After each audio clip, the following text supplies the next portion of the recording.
আসসালামু আলাইকুম। আজকে আমি আরেকটা নতুন বিষয় নিয়ে আলোচনা করার জন্য আসছি।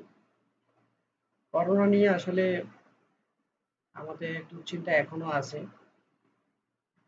কবে করোনার যে কার্যকরী ওষুধ বা টিকা বেরোবে তা আসলে এখনো আমাদের আ বোধগম্য নয়।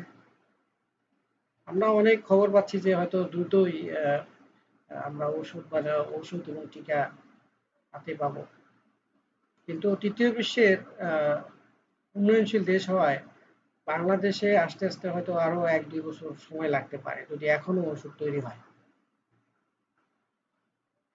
তাই আমাদের এই পূর্ব সতর্কতা অবলম্বন করার মাধ্যমে এই করোনাকে ঠেকাতে হবে। হুম। তো আজকে আমি যেটা আলোচনা করব সেটা হচ্ছে আমরা যে মাস্কটা পরি সেটা আসলে ব্যবহার করার কিছু নিয়ম আছে। এর অনেকগুলোই আমরা অনেকেই জানি আবার অনেকগুলোই আমরা অনেকেই জানি না। তো সেই নিয়মগুলো আমি কিছু অ শেয়ার করব আপনাদের সাথে। তো ১ম এই বলে রাখি যে রোগগুলো বাতাসে ছড়ায়, সেই রোগগুলো থেকে বাঁচতে আমরা ফেস মাস্ক ব্যবহার করি বা এটা বিশ্বব্যাপী একটা স্বীকৃত পদ্ধতি।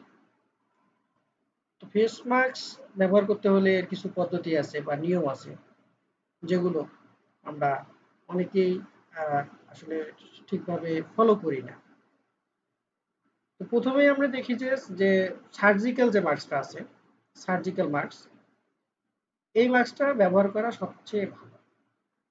এগুলোতে অনেকগুলো লেয়ার থাকে। লেয়ার তবে তবে বাজারে ১ লেয়ারের মাস্কও পাওয়া যায়। তো ওই মাস্কগুলো পরা যাবে না। তো আমার এক ডাক্তার বন্ধু আছে, সে আমাকে একটা পরামর্শ দিছিল। মাস্ক ব্যবহারের কিভাবে মাস্ক বা মাস্ক ব্যবহার করব এটা নিয়ে। সার্জিক্যাল মাস্কের আ আ সাধারণত ২ টা দিক আছে। তো সামনে একটু হালকা নীল রঙের এবং পেছনের দিকটা সাদা। এই সাদা অংশটা ফিল্টার, যা ভেদ করে জীবাণু ঢুকতে পারে না। তাই যারা সুস্থ তারা সাদা অংশটা বাইরে রেখে ব্যবহার করবে। অনেকে মাস্ক পরার সময় এই নাক খোলা রেখে শুধু মুখ খুলে রাখে, যা কখনোই ঠিক নয়। এতে করে যে মাস্ক পরার যে আপনার যে উম, উদ্দেশ্য সেটা ব্যাহত হবে এবং কোনো কাজে আসবে না মাস্ক পরার বিষয়টা আমাদের।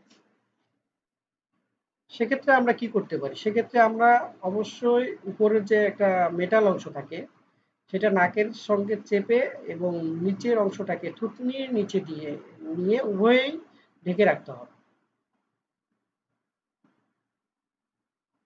আবার অনেকেই দেখা যায় যে মাস্ক থুতনি পর্যন্ত খুলে রেখে কথাবার্তা বলেন। এটাও ঠিক নয়। এতে লেগে থাকা জীবাণু দ্রুত ছড়িয়ে পড়তে পারে।